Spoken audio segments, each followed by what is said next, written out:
And so, Ms. Cribbs, I'll hand it over to you for that presentation. Okay, thank you. So we will start right in our, if you remember, in our March Finance Committee meeting, we reviewed the 16 different COVID funding grants that we've received since March 2020 and the start of the pandemic. All except 3 of these grants have been fully expended.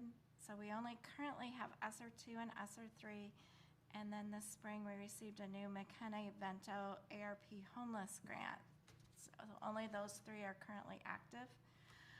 We're in the process of a final review on our ESSER 2 grant to make sure that all transactions have been properly recorded and are included in our grant application. And we expect to have the ESSER 2 grant fully expended by June 30th, so this week. We'll have some accounting entries back and forth, but it will be close. And that's what I've been doing in between meetings this last week, is double ticking and tying and making sure we're all fully expended there. So we want to be done fully in advance of the September 30th deadline. Don't like to leave anything to the last minute and leave funds unexpended. So this presentation, I'm going to focus in on ESSER 2 and ESSER 3. So our ESSER 2 grant award was just short of $33 million. Those funds must be used by September 30th of 2023. And then, as I mentioned, we're targeting to have those fully expended by June 30th. All of our expenditures must be approved by MDE through an application process, so that's part of what I'm verifying now, that everything that's been charged there is in the grant application. And there are 12 allowable uses. We've included a PDF, which I'll skip to in just a second, on it of all the details, and that's actually a page out of the ESSER 2 application. It was kind of a nice one-pager of everything that's allowable. Supplanting is allowed. Most of our federal grants items funded must be supplemental to the baseline items provided by the district, but both ESSER 2 and ESSER 3 allow supplanting. Using these grant funds for items that are normally paid through our general operating budgets has allowed us to move our fund balance from just over 5% up to the projected 11% on the budget that you just adopted. The uses are specific to broad, so I'll just pull up that one page, and it's really hard to read, but it is easier on your PDFs on your screen rather than off the small print off the thing. But some of them are very specific, some of them are very broad. Some of them you start to think, I don't remember where it is right now. Oh, there's like number 6, training and professional development for staff. But then if you continue on, it's on sanitizing the spread of infectious diseases. It's not curriculum related. So it's kind of misleading if you just read the first few words of the sentence. Where was that at? The previous slide? Where was this at? If you've got the PowerPoint, that little Adobe Acrobat document, you can click on it, and it should pull it up for you. Thank you. There you go.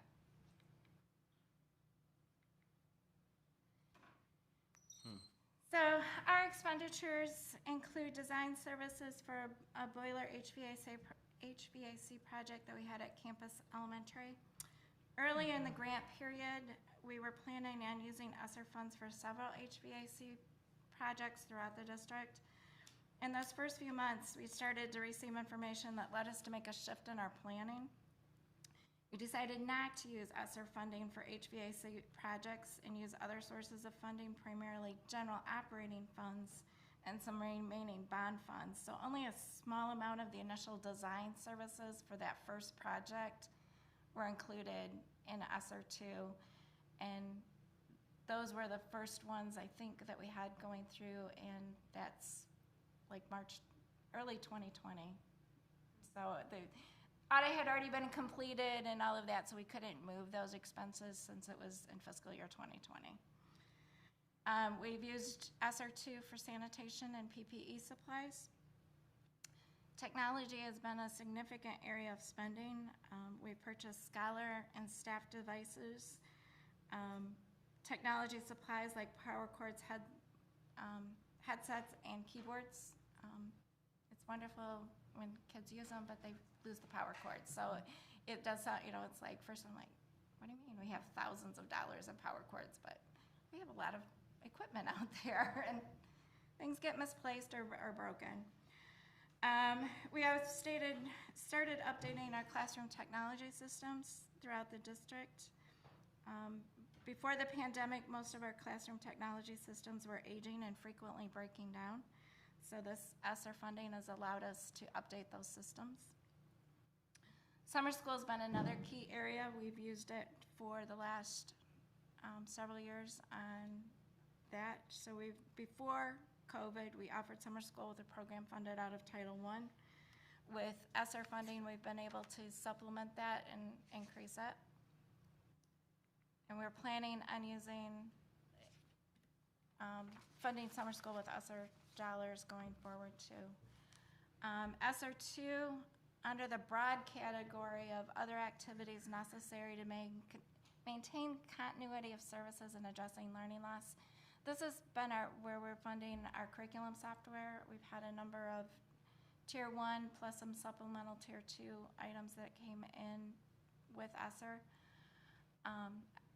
And materials, professional development for those programs. The Overdrive e-library has been included. We replaced calculators at the middle school and high school level. We have had some hotspot service come through ESSER 2 as well. The first year we had a SAVAS contracted instructional coach to assist with the ReadyGen continued implementation. It was the final year of the instructional coach. You stated that summer school will be funded out of this too. What do you mean by that?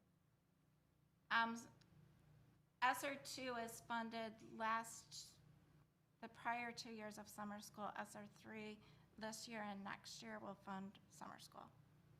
You said moving forward. So if this is only like we don't have these funds for a period of time, what does moving forward mean? That's what one of our works will be. Before, we've used Title I-A. So it wasn't as large of a program as it has been the last few years with ESSER. So our work will be during this year, but we still have one more year of ESSER dollars to fund a summer school. What does summer school look like in summer of 2025? That's what you meant by moving forward? Yep. Okay. It sounded like you meant like continuously funded. No. And I'm like, No, it's good. How is this possible? Like, I'm really big on word choice, so it's just, I'm sorry. how is that possible if we're running out of these? So, Yeah. thank you. We've got ESSER 3 to back us up one more year, but there's other software. Some of that comes into the MIS area and Craig can speak to it more eloquently than I can, but it's access about, and teachers being able to see what students are accessing and those types of items as well. And there's a little bit of family engagement supplies as well. This last group kind of speaks to when I was talking about the supplanting and our moving normal general operating expenses over into the ESSER grant to intentionally build up our fund balance.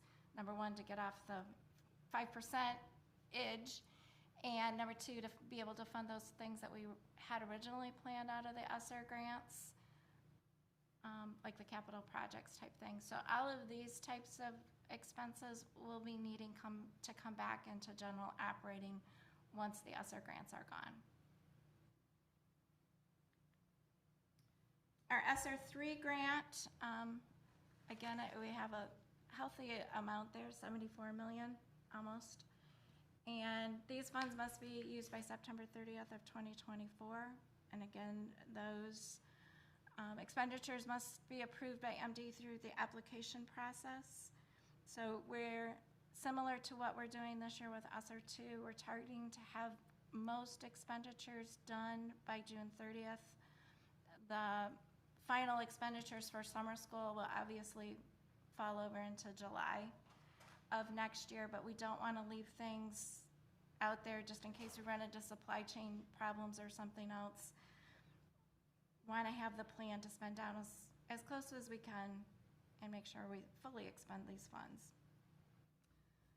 ESSER 3 has had more requirements than the previous COVID grants. One of the first questions is how will the use of ESSER 3 funds prevent, prepare for, and respond to coronavirus? So as we are moving further away from the pandemic, this question's a little harder to answer. And the other one that's in there, and it's kind of underlying all of our grants, is allowable versus justifiable. So an example of that might be a professional development conference. If one conference is offered in Lansing and a similar conference is in California, it's really hard to justify the additional costs related to a conference in California rather than the one that's in Michigan. So that's kind of allowable versus justifiable. The conference in California would be allowable, but it's just hard to justify. ESSER 3 has the same 12 allowable uses, except it does remove this providing resources for principals and other school leaders to address school-specific needs, but it adds development of strategies and implementation of public health protocols. And once again, planning is still allowed. So for public health protocols, that can be such as, can you give me a couple examples of what that Actually, that's not an area that we're actually using our funds in. So, but I think it could be if we were So like doing mental more- health services couldn't be used? There's an actual category for mental health services, so we're using that category for the mental health services and not trying to get it. I think it was more like tied into the CDC requirements for COVID response.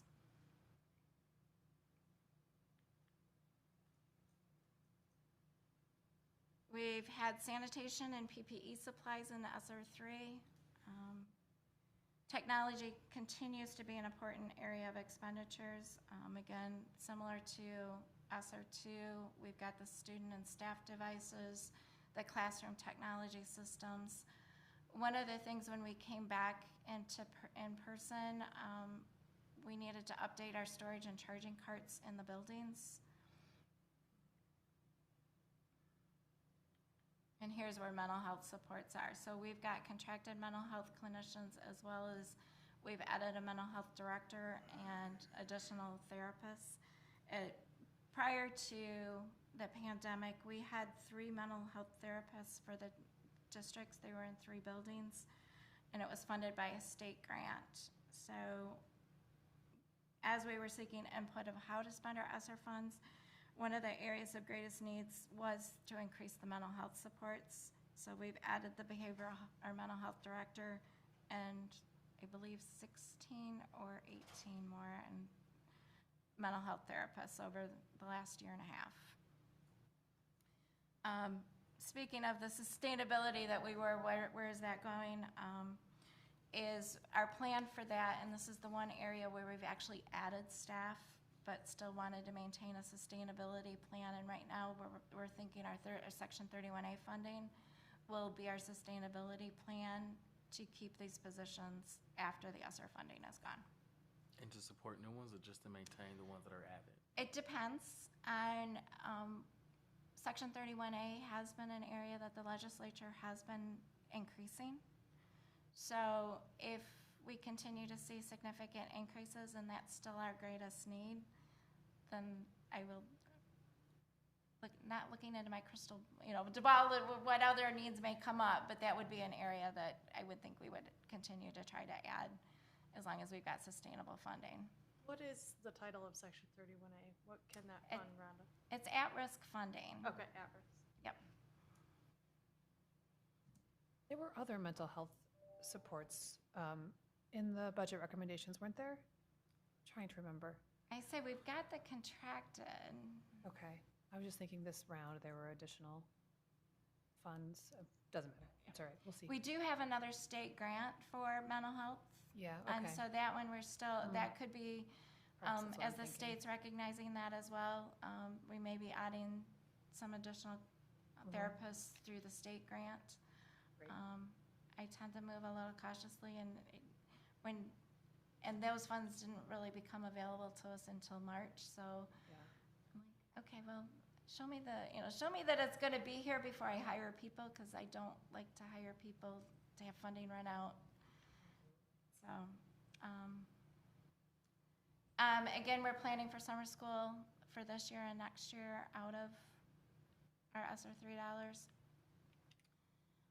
Here, under the other activities necessary to maintain, you get a longer list, but a lot of them are very similar to the original ESSER 2 grants. We have been using ESSER 3 to support our tutoring programs.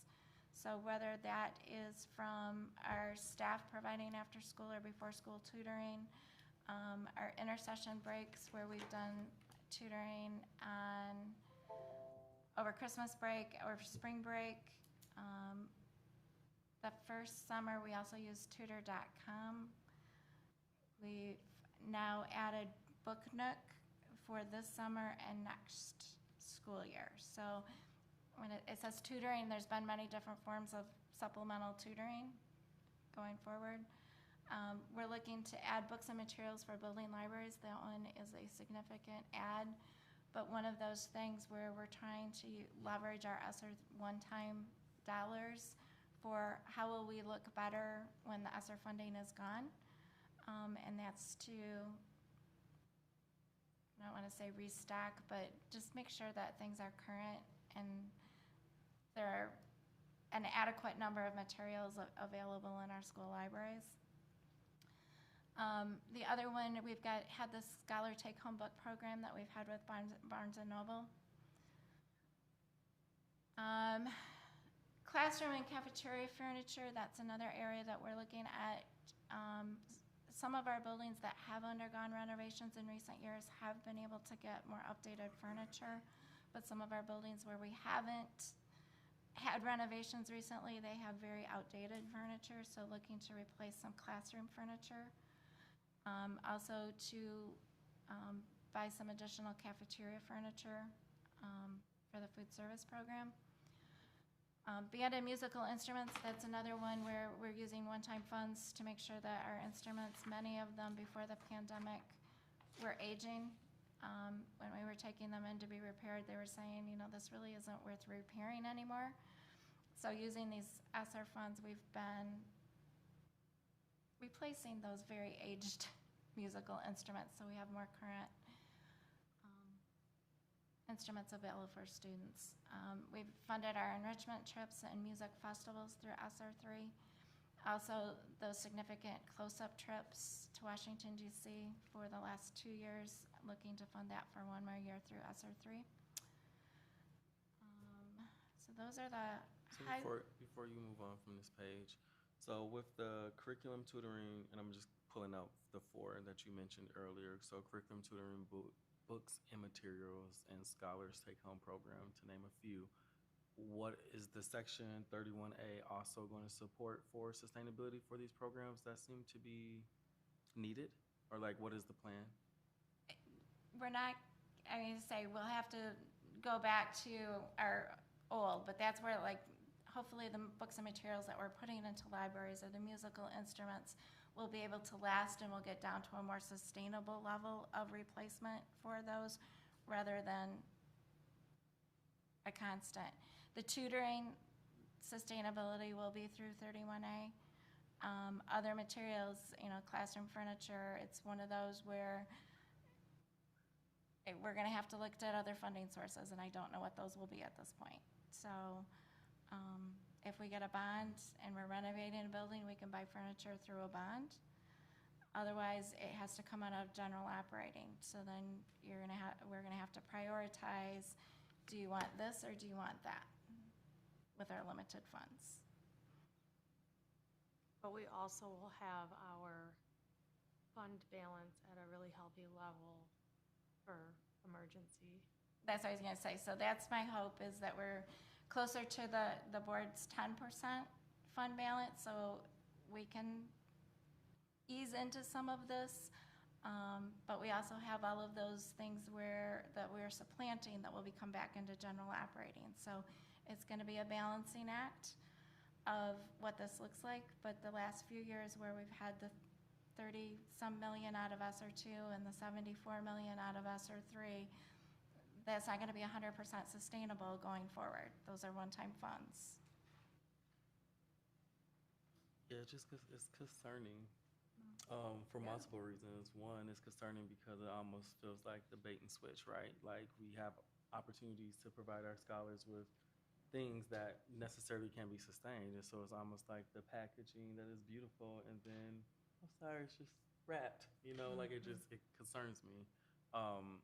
When can we expect to have a plan as far as sustainability for some of these things? Because I would hate for, like, for instance, using the example that you gave earlier in this presentation around, like, let's say mental health services. We've heard from the community as far as those services being needed, not only just for scholars, but also staff. And then we're using these type of funds to help support that and then not sustain them. And what we go back to ground zero with dealing with the same issues that were presented. So it's like, anticipating that, knowing that these are not going to be here, like, what is that plan to make sure that there isn't a loss or gap in services provided to those that need it, especially within the district? So I'm very curious about how do we get further ahead of that to anticipate even what happens if a bond does not pass. But of course, if it does, then that's great. But like, I'm always looking at what is the bottom of the line of lack of I guess not us being surprised, nor those who need the services having to receive that surprise, because it hits differently when you don't need it, but when they need it and then it's taken away. I'm thinking about those individuals when I'm talking about this and that aspect of it. So I don't know how we can get ahead of that. I'm hoping, I don't know if that's even a youth situation all by yourself. But It forever, will it not ne- it just be needs by to me, be- by myself, I promise you that. We are having district level conversations. Dr. Brandy and I are starting to have some more conversations about that. Jonathan and I had conversations about curriculum. What does that look like ongoing? So we'll be looking at all of our funding sources. One of the things too, we put a lot of things into the system. So part of it, we need to have some evaluation about what's working and what's not working so well.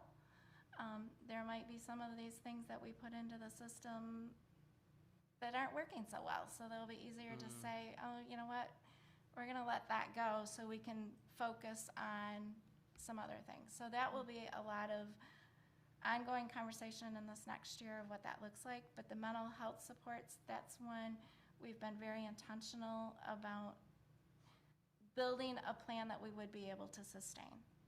Yeah, and I hope by the time that we get around to those conversations that we are actively bringing in a community to help us to figure out what will be or should be prioritized around those things if that was to happen, because that's a sticky situation to be in. I think it will be important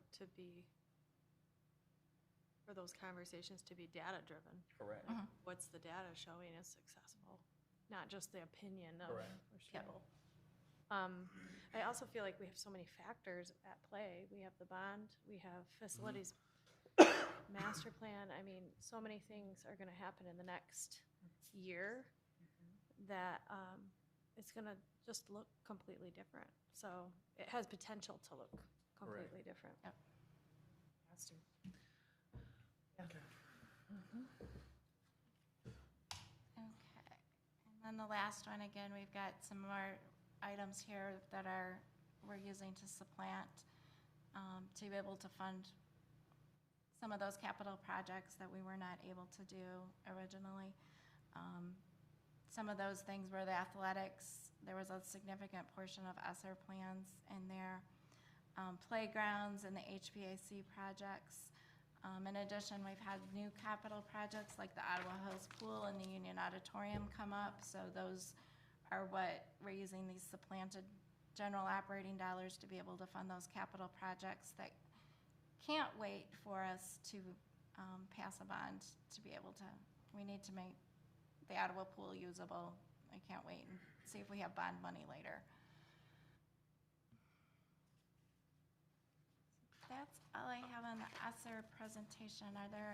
One of the things that we're working on right now is to be able to show in a more graph form of the actual ESSER budget categories to the actual expenditures. So I'll be able to provide that once we get it in a more user-friendly format. Right now, it's pretty rough. Can you expand on transportation? Transportation, we are actually,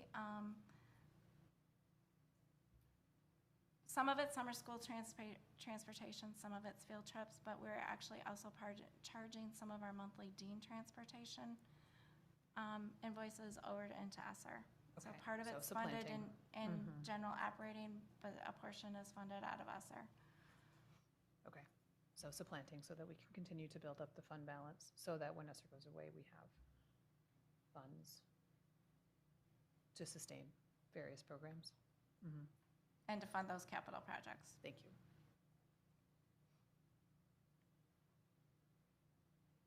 I'm trying to think about how I want to ask you this question. Because I recall earlier, and this plays into not just this conversation today, but some previous months ago, when we mentioned about the ability to charge Dean for some of their, I don't want to say mishaps. I guess For it the is late considered- buses. Yeah, Mm. no, I'm like, it's a mishap at Mhm. this point. Like, I don't know how Sure. to Feels say, like it, doesn't how it? to say this. And I'm benefit of the doubt, like non-intentional, but stuff happens, right? And so like, does the we can move forward. I'll ask you that after. Okay. Because it's not related to this.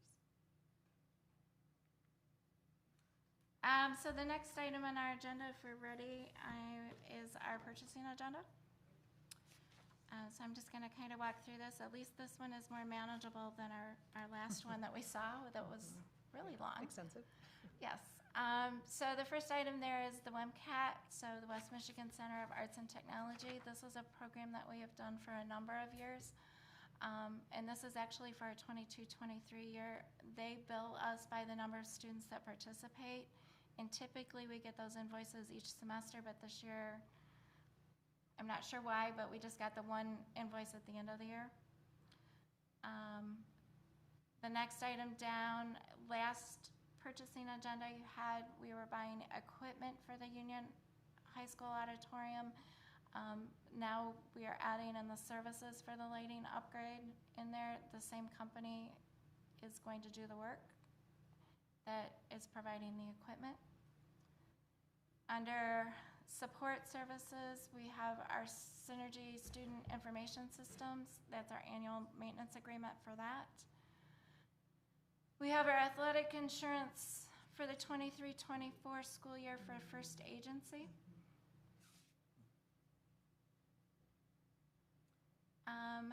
Under number 3 there, this year, typically for our certified athletic trainers, we've done 1-year agreements with formerly Spectrum Health and now Corewell Health. This year we've got a 3-year agreement, so we're bringing all 3 portions forward. Number 4 is our annual licensing and support for our financial payroll HR system. And on Basin Electric, again, we're using them to supplement because we are short electricians.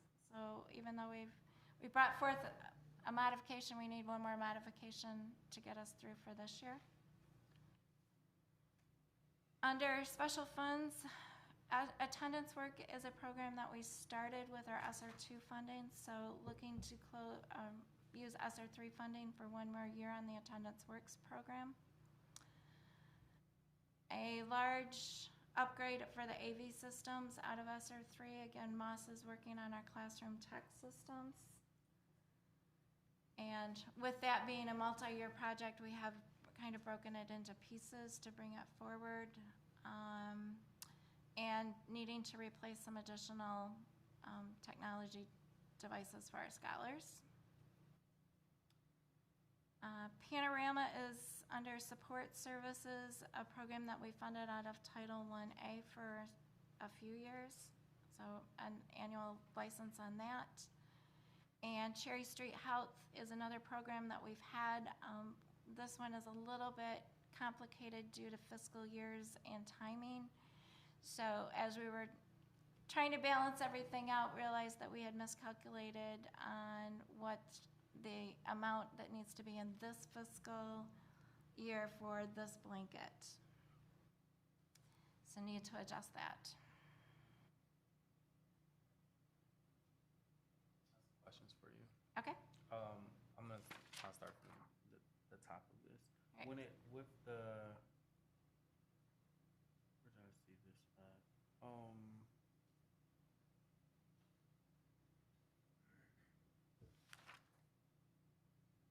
Oh no, it was on the back, I'm sorry. Number 2, other special funds with the AV system, with, supporting of district-wide. I remember this, you stated this was gonna come up. What all? I was gonna say, I do have Craig here, that he can give us more details, so. Are receiving this? Sure, absolutely. Good afternoon. So the classroom technology project that this is a part of, we cut into 2 phases. And so we started with phase 1, which was upgrading technology systems in really all district classrooms. So that's traditional instructional spaces, of which there were approximately 750 of those classrooms. We started that in earnest in April of 2022 and have been working that in the last year. We did run into some supply chain issues, some pretty significant ones early on, and weren't sure how far we were going to get, held off on our phase 2 part of that project, which is the support spaces.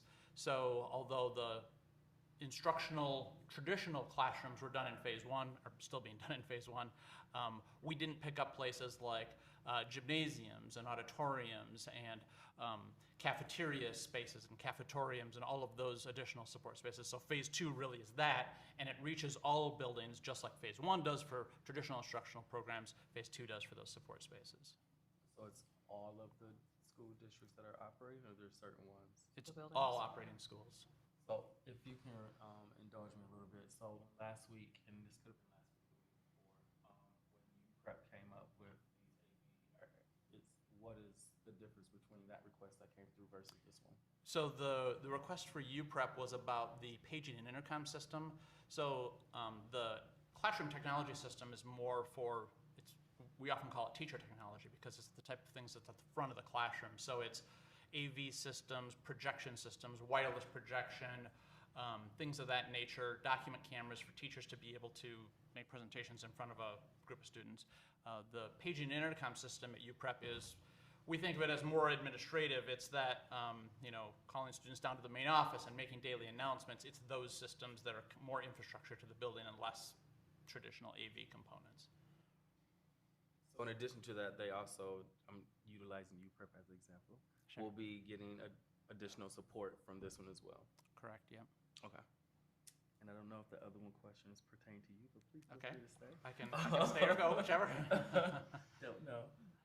I'm curious to know for B3 why ESSER funds cannot be used for that one, because I'm assuming this is coming out of our general operating fund. Are you looking at the Corval Health Medical Group? Yeah. Athletics is not an allowable expense for ESSER. Okay. I thought we just.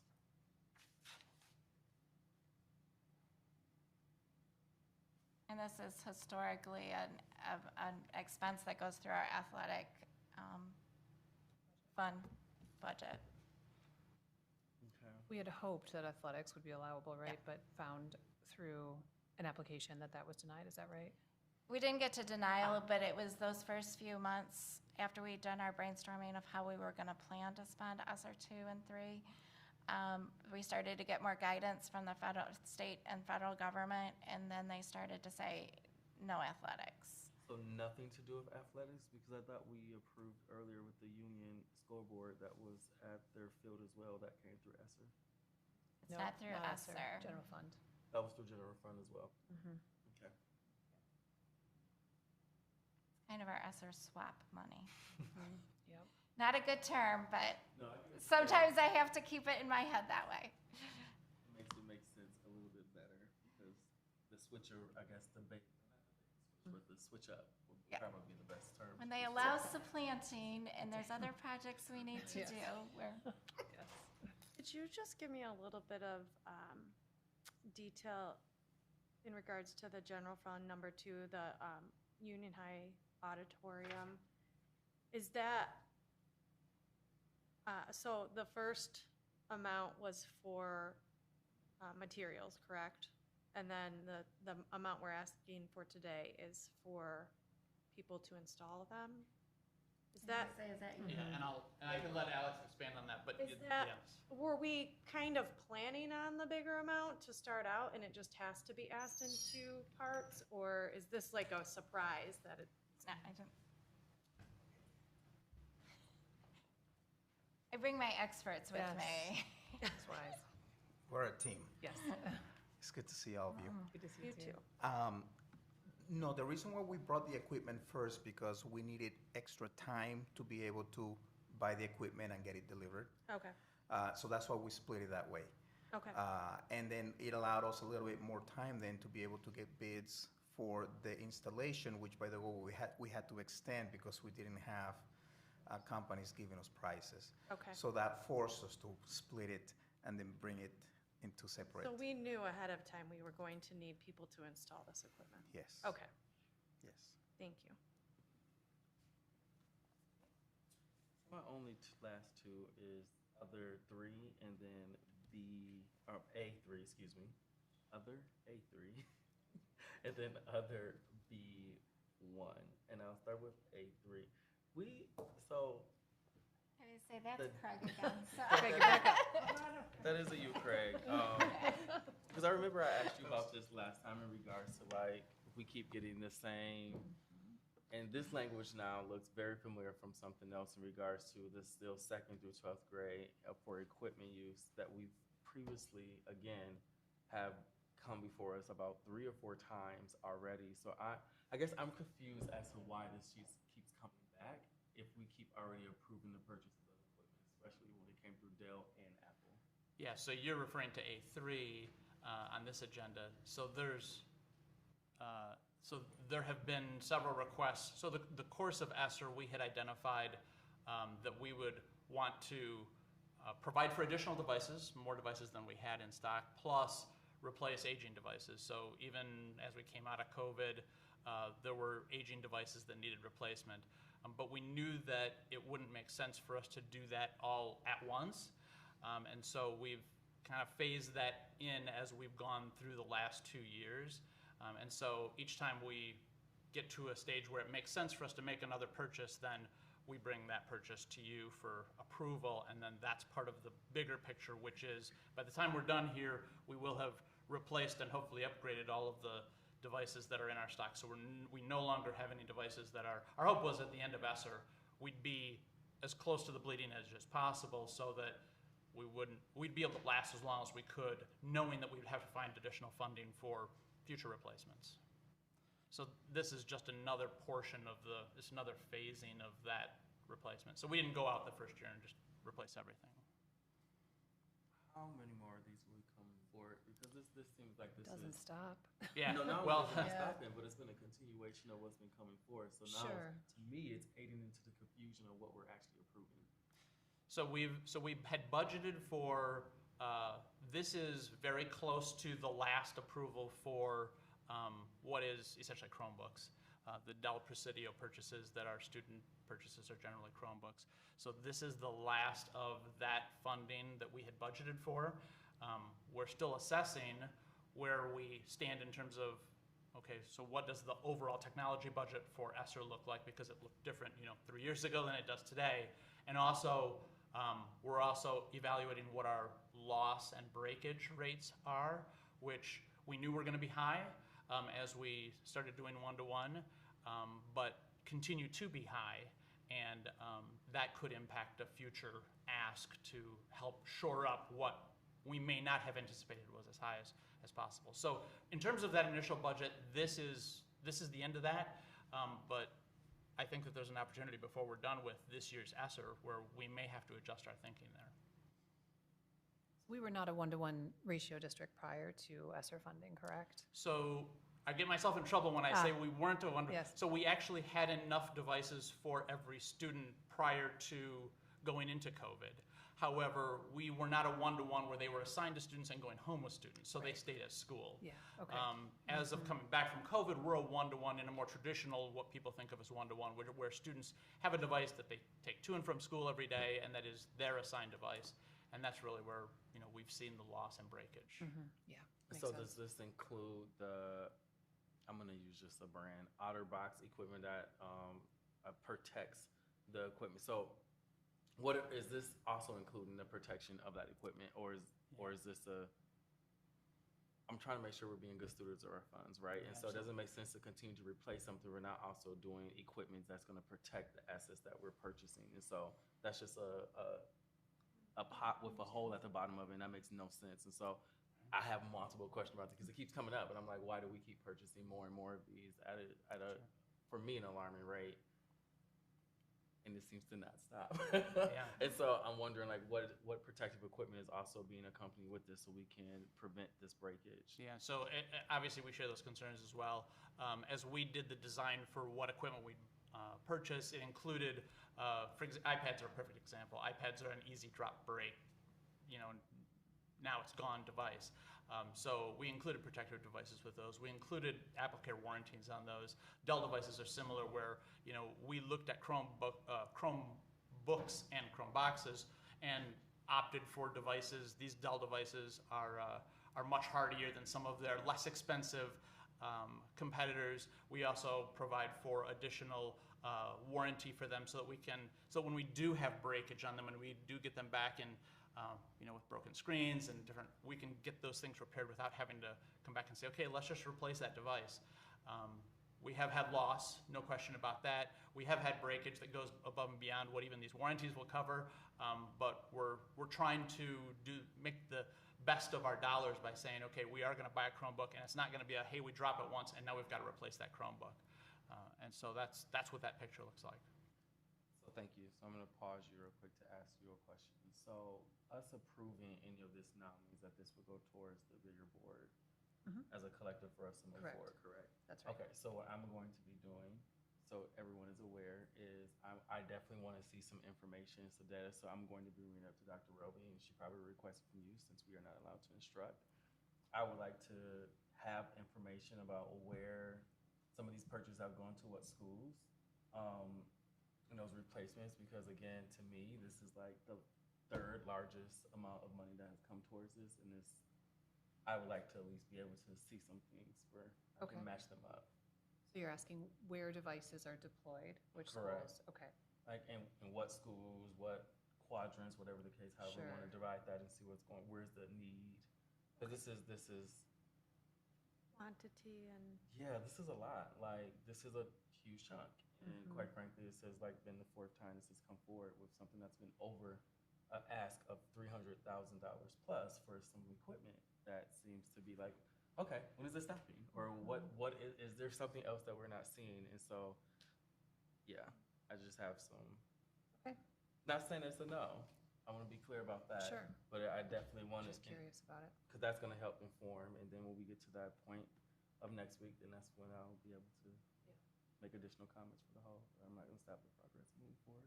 Okay, great, thank you. Oh, have one and then, more? yeah, Yeah, sorry. okay. I was like, and then I guess which, did I say one or two? Oh, it was one. And I think this is probably for you with SEL, because I know the playbooks, this came back. Thanks, Mel. Thank you. Thanks, Thank Greg. you. So I also am a little curious about what the playbook lessons and professional development fees are, since I know this was something that we also sort of play lessons a few months back in regards to this curriculum. And so I guess if you can either clarify for me, so maybe I'll mix it up something, which is an easy mistake to happen. I am human after all. But I just wanted some more information about that. No problem. Thank you for inviting me up too. And so a few months ago, you did approve the purchase of a SEL curriculum. And so we're in the process of getting that out to our staff. But what this is talking around is really think of surveys, SEL surveys for grades 3 through 12. And what it involves is surveys for our scholars. We added staff this year, then also caregivers this year. It was the first time adding that. But within it, a lot of times when you take a survey, you get results, and you have to either research or try to think through what's next. And what this company does, Panorama Education, what they do is offer strategies built in and resources based off your feedback. And so that's what that is. So they're two separate things. This is just saying your results are this, and here are some research best practices to do as a result. And there's over 700 strategies they have connected. So each year we can anticipate a $65,000 ask Right around, survey? if we work with this company each year, you should see something annually with that amount. Will that give us feedback and strategies for the district or for like the caregiver? Yeah. It's both. And so what it does is you get a district results, you get school results. This is the first time doing it, so doing the three entities, you can compare our scholars said this, our staff said this, and our caregivers said this. Where are the commonalities or where are the gaps between each, and then you can tier your strategies based off that. So as a project manager myself, like as I look at seeing this, so is with what you just answered from what trustee just asked you, would this also provide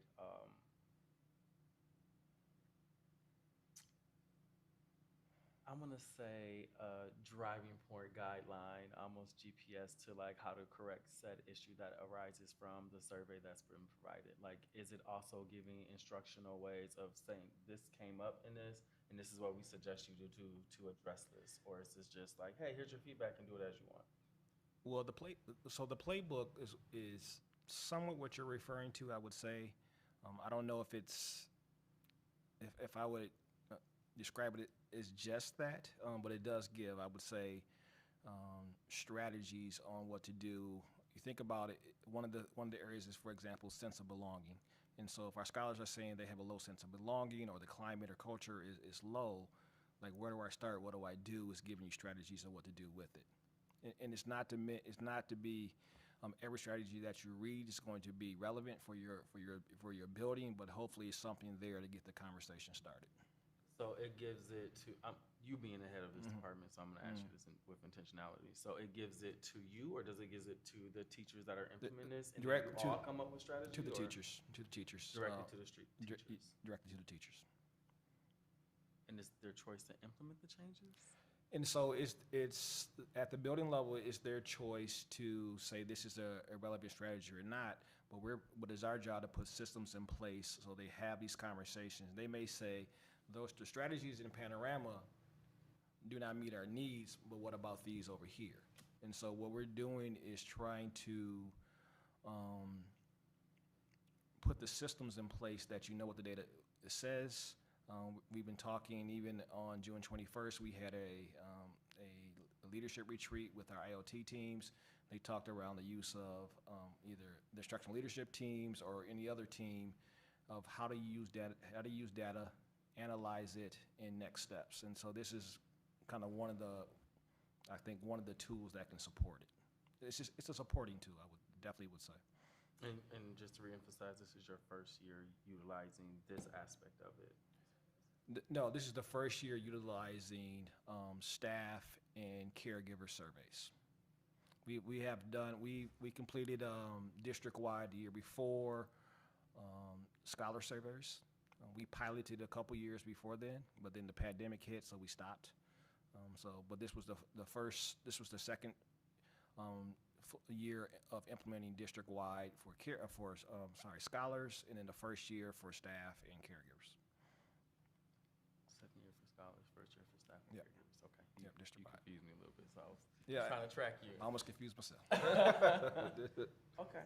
I just had some questions about that, and just wondering if, even with the ones that you are done, you saw some significant feedback that was given that allowed you guys to put some things into practice that you saw some good results on. Oh, absolutely. And so this is, without it,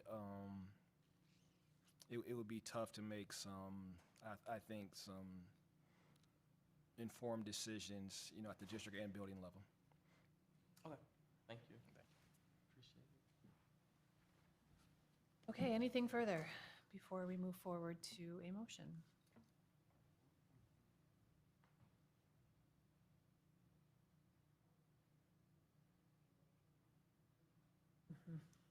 Yep. Yeah, I'm sorry. Okay, all right. So may I have a motion, please, to move the purchasing agenda forward to the full board? So moved? All right, all in favor, say aye. All opposed, same sign. Motion carries. We'll move forward to our donations now. This is one that just surfaced at the end of last week, and I think Dr. Roby did include it in her Friday newsletter as well. Yep. So our Ottawa Hills Athletics has received a $20,000 grant from the Detroit Lions Foundation for football equipment, protective gear, apparel, and/or training equipment. One thing Kurt Johnson, our athletic director for the district, mentioned this is the first time a school on the west side of the state has received this grant. So Great. I'd like to have it, bring it forward to for you for approval. Move to bring this forward to the full board? Any discussion? I do have questions. Yeah. What are we doing if this is the first time we're receiving something like this? I'm assuming this, in my personal opinion, again, this is the opportunity for us to engage with community about this. This is something, especially when it is the perception and sometimes supported by data, that Ottawa Hills is on the lowest receiving end of things. And so like seeing that this is something statewide, or the first time in West Michigan that, let alone us, but let alone we have received it, but Ottawa receiving this in particular, like what is the plan to engage the community around it? Because this is big. This is something I think definitely should be celebrated in that regard. So I'm just curious to know what we're doing to elevate this. It is. Good afternoon, Ms. Shockey, Ms. Davis, Mr. Eatman. Yes, and thank you for the opportunity to speak more on the Lions donation from the foundation. And this was a year in the working, and very excited to get it. And as you know, we've had a transition of coaches at Ottawa Hills, and the previous coach started this process. So we thought this would be a great handoff. The previous coach wants to be engaged. It comes with a preseason game attendance from the Ottawa Hills football team, new coach and past coach. And what we plan to do is uplift this as a celebration of this equipment at Ottawa Hills, thinking that it's a great handoff to show some support from the previous coach to the new coach, and to just keep that momentum going at Ottawa Hills. So we will celebrate that, working with the communications office to put as much information out there.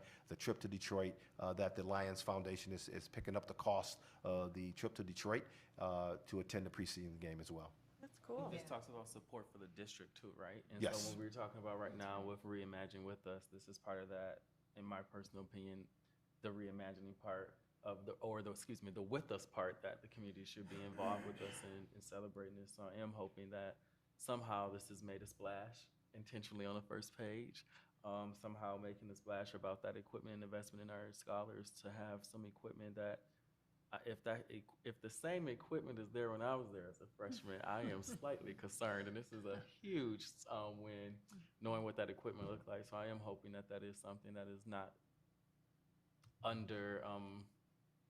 undervalued, but more so highlighted intentionally to celebrate. Because that's pretty big. Is this including the track field? No, this equipment, is or just internal? This is more for equipment, helmets, shoulder pads, things that are working with Rydell is one of the companies that the Lions suggest we work with, as they offer huge discounts. And I can assure you that the equipment we're using is not the equipment when you were in school, but that because of safety reasons, that equipment have to be updated, re-examined, and inspected on an annual basis. So this is an opportunity to increase some of the safety equipment around helmets, pads, and other needs of the team to get our scholar athletes ready for a successful season. Okay. Thank you. All right, we have motion and support. All in favor, say aye. Aye. Aye. All opposed, same sign. Motion carries. Next donation, please. The next donation, again, PNC has been a big supporter of our early childhood program. So they, again, this year have provided a grant of $15,800 for early literacy activities and for our early childhood programs. And we've got the list of the schools that were involved in the program. I have a motion to move this donation forward, please. Motion. Support? Right, any discussion? Okay, all in favor say aye.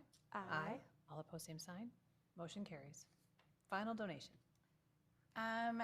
If you remember our district friend, Sherry Lynn Noe, and she had donated additional winter apparel and those things. So it's just taken a little while to get everything compiled about the full donation that we're bringing forward. And these went to Sherwood Park as well as the homeless scholars. This is different from the one that came in the wintertime, or the? She's been a routine every few months getting us something. Oh, that's amazing. Yeah, Yes. it is amazing. I was like, wait, what did she give me last time? I swear this was. Yeah. Yep. That's amazing. She's a repeat donor. Can I ask We're you very a quick fortunate. question? Because she's a repeat person, like what do we do from the district side that beyond saying publicly thank you? Do we send card? Do we, okay. Yeah, And whose scholars do, signatures right? come with that? I think, yeah, scholars, Yeah. right? Is what I I remember? say typically Tasha, my assistant, is working through it, but she works with somebody at the building, and we typically like to get donor or scholar thank yous as well. So they'll draw a picture or do their own thank you card, but then I do send a letter as well. I would love as a suggestion, and maybe perhaps that is something, we bring back up, but like, when somebody is caring enough for the district to give to our scholars on behalf of, I definitely think there should be some form of thank you that comes from us as a board of approving that also extends it beyond not just the scholars or administration, but them to know that we also appreciate what they're doing on behalf of the scholars, on behalf of the district. I think that goes, you can never get enough touch points of someone saying thank you for what you've sacrificed to give. And so maybe that's something you bring back to Dr. Roby, and I'll add that to my list too, but I think that's something we definitely should consider doing. Well, that's something we as a board could consider. Yeah. Right? Absolutely. Yeah, I great. think that's cool. And she was very grateful when we did recognize her. Yes. Were you at that meeting? Do you Yeah, recall? I remember because she was teary-eyed. Yes. So that's what I was just like, the extra little note, like, she came before us, right? But it still is something to be like, as a board, to say thank you. I didn't know she was a repeat of that often. Yes. That's amazing. Thank you. Great. May I have a motion, please, to move this forward to the full Motion. board? Support. All in favor, say aye. That's great. Aye. All opposed, same sign. Motion carries. Okay, we will move now into our May financial statements. I mean, say I'm not going to spend much time here. Our financial statements for May are tracking as expected. We are starting to wrap up our fiscal year, but we do have a significant amount of transactions that we process through, and actually into July. We'll be receiving invoices, payroll, because we're on a 2-week time lag. Again, we've got significant expenses that we'll still post into July. So May, everything's tracking. You've got our comments on some more significant items, but I don't have any other further comments on May financial statements. Good.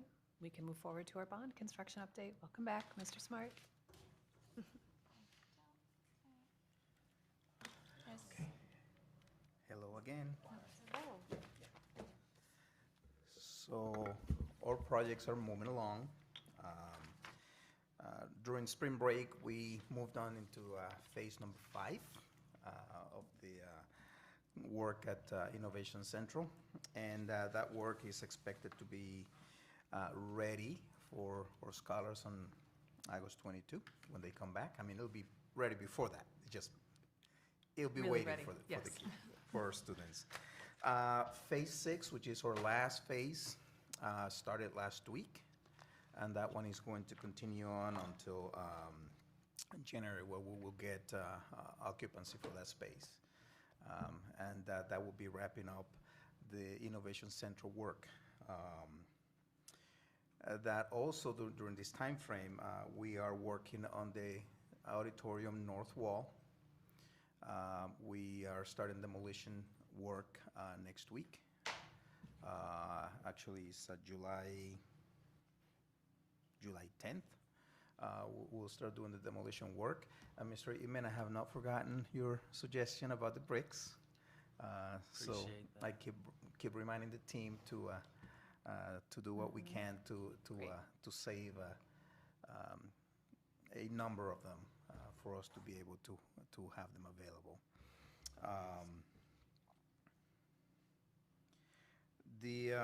We're right now in the process of approving the brick colors. We're going with, what the closest thing to match what we have there. Because it is a rigid system that at the joints is going to have gaskets, we have upgraded to gaskets that really require no maintenance. We know the challenges that we have them with our maintenance. So it was a little bit of an upcharge, but in the long run, it will be a benefit to GRPS. So that way, when the bricks are expanding and contracting, the gaskets will do the job. So with this upcharge, are we expected to see an amendment coming forth as a result of this unexpected expense? No, that was included in the 10% overall, yes. Contingency? Yeah, that was included in the overall request that we had. We are starting, we're moving on to the Fountain Building, GR Montessori Building. That Okay. construction has started. Demolition work, it's going on, and we're doing the mechanical, electrical, and plumbing infrastructure work. We're also starting to install the ductwork. We are finding quite a few site conditions that were not expected, so we are looking at what changes that may cause to the project, and any sort of significant change orders. Of course, I will be bringing that up for your approval if it exceeds our contingency that you have already approved. So we're working on getting together those facts. Just to give you a little bit detail about that, some of the chase work that we were expecting to find were a lot smaller than we anticipated. So that is creating a problem trying to fit some of the equipment, the dampers that we were going to be putting in there. So some of them are kind of sticking out a little bit more than what we thought. So it's creating some challenges that our engineers are working on and architects are working on. So that's primarily what we're looking at. That is pretty much the progress that we have. That project is on track as we're starting to be ready to welcome more students in the fall. We are still anticipating the transformers and emergency generators to arrive in November, which is a lot later than we want.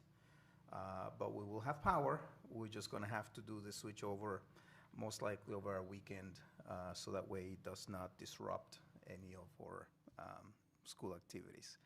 But that will happen in November. If you guys have any questions for me? Quick question for you. Is Central summer school? No. No? And so typically with this being out, I'm just taking in consideration what was brought to us about a lot of those Montessori students or teachers.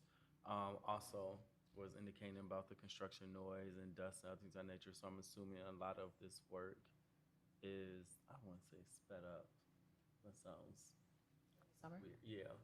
But I'm assuming a huge concentration or push to get a lot of these, by others' definition, not mine, but disruptors to the classroom experience will be mostly handled during the summer where there's no one in the buildings to eliminate that. Is that a safe assumption? That is. We always try to schedule any sort of noisy work outside school hours. Now, there have been cases, of course, that has not necessarily been the case. We couldn't do it, and anytime that there was a concern, a complaint, we stopped work. But the contractor, Rockford Construction, they have possession of both buildings. Both buildings are construction site, so nobody's going in there other than the construction crew. And anyone that wants to go in has to get permission to go in. They're working, they have a lot of people there. They have all the trades in place, and they're working very hard to complete as much work as we have scheduled for the summer. Do you know if there would be opportunities to foresee what potential, and again, not my word choice, but disruptors that might impede into the fall school year that might cause people to want to come forward about complaints? Or is there anything to see like this will be a disruptor going into the fall because of the projects or the schedule of how things are going that we can kind of forewarn? Yes, yeah, we can take a look at what's on the schedule, because how it is that the CMs, they do have a pretty detailed schedule laid out, and we can begin to see the work that is gonna happen after, between August 22 and December. I don't know when is our last day in December. We can see the work that is scheduled for that and anticipate some of the potential challenges that we have, and schedule it around what's going on at school, or at very least do give them the heads up as to this is what's going on. If it gets to be a little bit too much, call me, and then we'll handle it. I think that will be like in my personal opinion, the most wise decision, as most of them have been the ones who have come forward about from Montessori. In Innovation Central has just talked about not being aware of or the communication around that. And so if we have the opportunity to foresee any, again, disruptors Yeah. or disruptions that might occur as a result of the construction, to be a little bit ahead of the game and put that in the forefront, I think only helps our relationship building with community to say that we heard, but also allows us to help them to be able to know how to pivot and or how to move around, which I guess is the same thing as pivot, move around with what potentially would be a disruptor for them. So I'm just Yeah. trying to think ahead of time, like, yes, since there's no one there now, what can we project that helps us along the way, that we're doing what we need to do to continue with this? We heard you. Correct, correct. These are the challenges when we do renovation work in occupied buildings. Obviously, there are a lot of things that come to, are at the table when we make decisions like that. If it was very simple, I would say, let's move the students somewhere else so we have the whole building to get it done, but we know that it's not that simple. So it is a complicated process. We will continue to work with the building staff, make sure that we're all on the same page and we're communicating. And a great suggestion, thank you.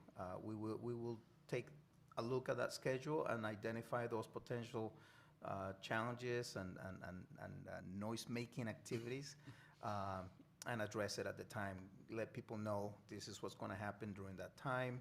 If it is really an issue, here is my cell phone number. You call me and we'll address it. So. Thank you. Yeah. Thank you. Okay, that concludes our agenda for today, so we will adjourn the meeting. Thank you, everyone. Thank you.